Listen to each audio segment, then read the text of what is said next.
నమస్తే, welcome to Avani news network. Delhi Jantar మంతర్లో జరిగిన జంజీల ఉద్యమం మీద ఒకవైపు జంజీలతో చర్చలు జరిపి ధర్మేంద్ర ప్రధాన్ రాజీనామా చేసి ఉద్యమాన్ని విరమించారు. కానీ ఆ ఉద్యమం మీద జంజీల మీద అక్కసు ఆక్రోశం వెళ్ళగక్కుతూనే ఉన్నారు. ఒకవైపు బీజేపీ, ఆర్ఎస్ఎస్, మూక, వాళ్ళ అనుబంధ సంఘాలు, వాళ్ళ భక్తులు, అంధభక్తులు, వాళ్లతో పాటు మీడియా కూడా. గోధీ మీడియా చాలా దుర్మార్గమైన దాడులు చేస్తున్నది వీళ్ళ మీద. రిపబ్లిక్ టీవీ కావచ్చు, ఇండియా టీవీ కావచ్చు, ఆజ్ తక్ కావచ్చు, అందరు దాదాపు గోధీ మీడియా మొత్తం దుర్మార్గమైన దాడికి పాల్పడుతున్నారు. అర్నబ్ గోస్వామి అయితే రకరకాల సిద్ధాంతాలు అల్లుతున్నాడు.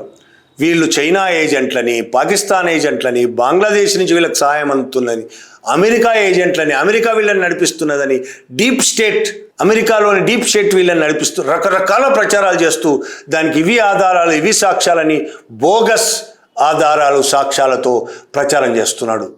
ఆయన ఒక్కడే కాదు, మిగతా టీవీలు కూడా. జూలై 21న రిపబ్లిక్ సంస్థ ఒక వార్తా బులెటిన్ ప్రసారం చేసింది. బంగ్లాదేశ్ ఇస్లామిక్ రాజకీయ పార్టీ జమాతే ఏ ఇస్లామీ జూలై 20న చేసిన సిజేపీ ఆందోళనకు మద్దతు ప్రకటించింది అని చెప్తూ దానికి ఒక లెటర్ ఆధారంగా చూపుతూ, జమాతే ఇస్లాం రాసిన లెటర్ను ఆధారంగా చూపిస్తూ ఫండింగ్ కూడా చేస్తున్నారు, వాళ్ళు మద్దతు ప్రకటించారు అని ప్రచారం మొదలుపెట్టింది. ఇది సిజేపీ జమాతే ఇస్లామియా కలిపి చేసిన కుట్రగా రిపబ్లిక్ టీవీ, అంటే అర్నబ్ గోస్వామి టీవీ ప్రచారం చేసింది.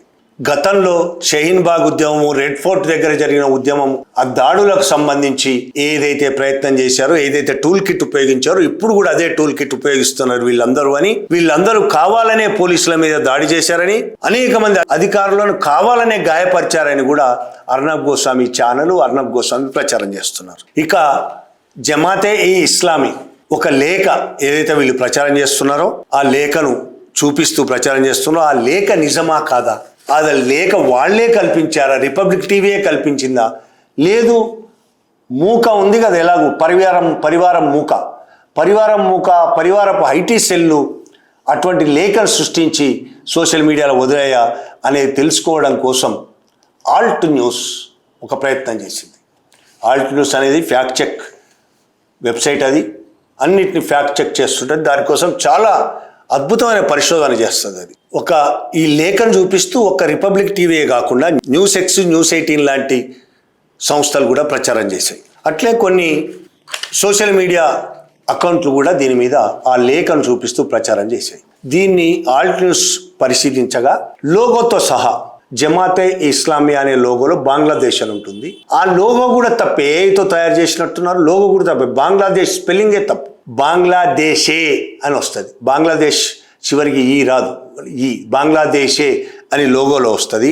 ఆ లోగో జమాతే ఇస్లామీ యాక్చువల్గా వాళ్ళ లోగోకి ఈ లోగో కనీస పోలిక కూడా లేకుండా లోగో తయారు చేశారు. అదేవిధంగా వీళ్ళు ఈ విధంగా ప్రచారం చేస్తున్నప్పుడే బంగ్లాదేశ్కు సంబంధించిన జమాతే ఏ ఇస్లామీ అనే సంస్థ దీన్ని ఖండిస్తూ ఒక ట్విట్టర్లో ఒక పోస్ట్ పెట్టింది. ఇది అబద్ధము, కాక్రోచ్ జనతా పార్టీ చేస్తున్న ఉద్యమానికి మేము మద్దతు పలకలేదు, మేము ఆ లెటర్ మాది కాదు, అది సృష్టించిన లెటర్, ఫేక్ లెటర్ అని జమాతే ఇస్లామీ ప్రకటించింది.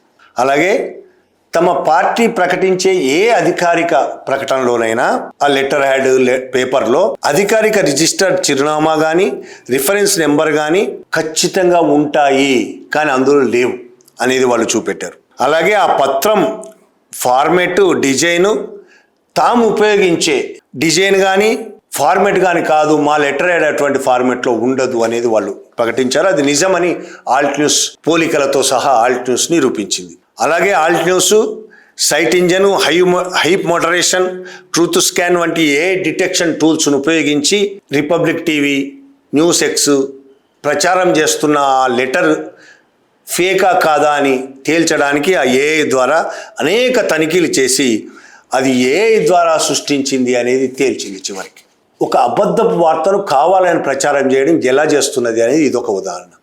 ఇక అర్నబ్ గోస్వామి ఇది ఒకటే కాదు, అమెరికా, పాకిస్తాన్, చైనాను కూడా లింక్ చేస్తున్నాడు. అమెరికా మీద కూడా మొన్న ఒక సిజేపీ నిరసన వెనుక అమెరికా డీప్ స్టేట్ అనే ఒక చర్చ కార్యక్రమం నడిపాడు, ఒక హెడ్డింగ్ పెట్టి చర్చ కార్యక్రమం నడిపాడు. Read it in the clear sequence. Don't just look at the violence of the CJP on the streets of Delhi. Think of the possibility that there is a foreign hand behind it. Now, the obvious finger is pointed at the Americans. సిజేపీ నిరసన వెనక America deep state దుర్మార్గమైన ప్రచారం అంటే అబద్ధాలు ప్రచారం చేయడం. దానికి వాళ్ళు చూపించిన అబద్ధాలు పచ్చి బోగస్ అనేది అర్థమవుతున్నది. దానికి ఆయన కారణం ఏం చూపించాడు? అమెరికాలో సిజేపీకి మద్దతుగా ధర్నాలు ఆందోళనలు జరుగుతాయి. మోడీకి వ్యతిరేకంగా ప్రపంచవ్యాప్తంగా జరిగినాయి చాలాసార్లు. అమెరికాలో ఉన్న ఎన్ఆర్ఐలు చాలా మంది సిజేపీకి మద్దతుగా ధర్నాలు చేశారు. ఒక్క అమెరికాలోనే కాదు, బ్రిటన్లో చేశారు, కెనడాలో చేశారు, చాలా చోట్ల చేశారు. అమెరికాలో కూడా చేశారు. వాళ్ళు భారతీయులు, ఎన్ఆర్ఐలు, వాళ్ళు చేస్తారు ఎట్లా. అలాగే అమెరికాలో ఉన్న కొంతమంది సోషల్ మీడియాలో దీనికి మద్దతుగా ప్రచారం చేశారట. అరే, అమెరికాలో ఉంటే వాళ్ళు భారతీయులు కాదా? ఇప్పుడు అభిజిత్ దీప్కేనే అక్కడి నుంచి వచ్చిన వాడు కదా, అమెరికాలో ఉండి అమెరికాలో సోషల్ మీడియాలో ప్రచారం చేసిన వాడు. ఈయన కూడా అమెరికాలో ఉన్న భారతీయులు సోషల్ మీడియాలో ప్రచారం చేయకూడదా? చేస్తే అమెరికన్ డీప్ స్టేట్ అయిపోతుందా అది? అలాగే ఆన్లైన్ ఫండ్ రైజింగ్ అనేది కూడా ఒక దుర్మార్గమైన ఆరోపణ చేశారు. ఆన్లైన్ ఫండ్ రైజింగ్ కూడా ఎక్కడ? అమెరికా నుంచి. క్యూఆర్ కోడ్లు, డొనేషన్ లింకులను చూపించింది ఆయన. కొన్ని క్యూఆర్ కోడ్లను, కొన్ని డొనేషన్ లింకులను. అది నిజమా అబద్ధమా అని ఎవరు తేల్చాలి? తేల్చాల్సింది భారత ప్రభుత్వము, పోలీసులు కదా.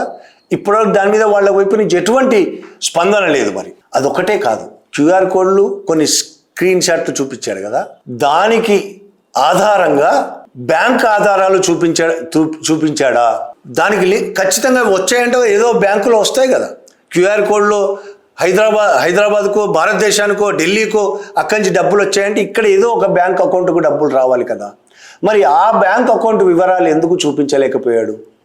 అంటే ఆయన చూపించిన క్యూఆర్ కోడ్ బోగస్, ఆయన చూపించిన లింక్ కూడా బోగస్ అనేది అర్థమవుతున్నది. బోగస్ కాకపోతే ప్రభుత్వం ఏం చేస్తున్నట్టు? ఇక అమెరికా ఐపీ అడ్రస్లతో చాలా ప్రచారం జరుగుతుంది సిజేపీకి మద్దతుగా, మోడీకి వ్యతిరేకంగా. ఇటువంటి చాలా ఆరోపణలు చేస్తున్నాడు ఆయన. ఇంత ప్రచారం చేస్తున్నాడు, ప్రభుత్వం కనీసం దాని మీద, ఈయన చేసిన దాని మీద ఏమైనా విచారణ జరిపించిందా? పోనీ ప్రభుత్వం నుంచి సిజేపీకి, కాక్రోచ్ జనతా పార్టీకి అమెరికన్ ఫండ్స్ కానీ, ఇతర దేశాల విదేశీ ఫండ్స్ కానీ వస్తున్నట్టు, వాళ్లకు విదేశీ మద్దతు ఉన్నట్టు, లేకపోతే వీళ్ళు చెప్తున్నట్టు జమాతే ఈ ఇస్లామీ లాంటి సంస్థల మద్దతు ఉన్నట్టు భారత ప్రభుత్వం ఏమైనా చెప్పిందా? భారత ప్రభుత్వం ఈ వార్తలన్నింటినీ ఖండించింది. పైగా విదేశీ వ్యవహారాల మంత్రిత్వ శాఖ కార్యదర్శి రణధీర్ జైస్వాల్ ఒక ప్రెస్ మీట్లో మాట్లాడాడు. ఆయన ఇవే ప్రశ్నలు ఆయన అడిగితే, ఎటువంటి ఆధారాలు లేవు సిజేపీకి, ఆ ఆందోళనలకు, జంతర్ మంతర్ దగ్గర జరుగుతున్న ఆందోళనకు కానీ, సిజేపీకి కానీ విదేశీ ఫండింగ్ వస్తున్నట్టు మా దగ్గర ఎలాంటి ఆధారాలు లేవు. కొన్ని రాజకీయ ఆరోపణలు వస్తున్నాయి కానీ వాటికి సంబంధించి ఎటువంటి ఆధారాలు మా దగ్గర లేవని చాలా స్పష్టంగా రణధీర్ జైస్వాల్ చెప్పాడు. అంటే కేంద్ర ప్రభుత్వం ప్రకటించింది ఎటువంటి ఫండింగ్ రావట్లేదు అని. వీళ్ళేమో ప్రచారం చేస్తున్నారు, గోధి మీడియా ప్రచారం చేస్తున్నది, ఆర్ఎస్ఎస్ మూక ప్రచారం చేస్తున్నది, బీజేపీ నాయకులే ప్రచారం చేస్తున్నారు. వాళ్ళ ప్రభుత్వం ఏమో అటువంటిది ఏం లేదని చెప్తున్నది. ఈ ఆందోళనల వెనక భారత వ్యతిరేక శక్తులు ఉన్నాయా అనే ప్రశ్నకు కూడా ఆయన స్పష్టంగా అలాంటి ఆధారాలు మా దగ్గర లేవు, అధికారికంగా దాని మీద మేము ఇప్పటి వరకు ఏమీ నిర్ధారించలేదు, దాని మీద ఏం నిర్ధారించలేదు అని చెప్పారు. అంటే ఇప్పటి వరకు మేము చేసిన విచారణలో అటువంటివి ఏం తేలలేదు అని చాలా స్పష్టంగా చెప్పాడు. ఒకవైపు రిపబ్లిక్ టీవీ కావచ్చు, మిగతా అన్ని ఛానల్, గోధి మీడియాలన్నీ, ఆజ్ తక్ కావచ్చు, ఇండియా టీవీ కావచ్చు, న్యూస్ ఎక్స్ కావచ్చు, అన్ని, న్యూస్ 18 కావచ్చు, అదానిది, ఎన్డీటీవీ కావచ్చు, వీళ్ళు చేస్తున్న దుర్మార్గమైన ప్రచారానికి సిజేపీ వెనక, కాక్రోచ్ జనతా పార్టీ వెనక విదేశీ హస్తాలు ఉన్నాయని, దానికి అనేక కొత్తగా అమెరికాను చేర్చారు. ఇంతవరకు వాళ్ళు పాకిస్తాన్, చైనా, బంగ్లాదేశ్ వరకే పరిమితం అయ్యేవాళ్ళు. ఇప్పుడు కొత్తగా అమెరికాను కూడా చేర్చాడు అర్నబ్ గోస్వామి.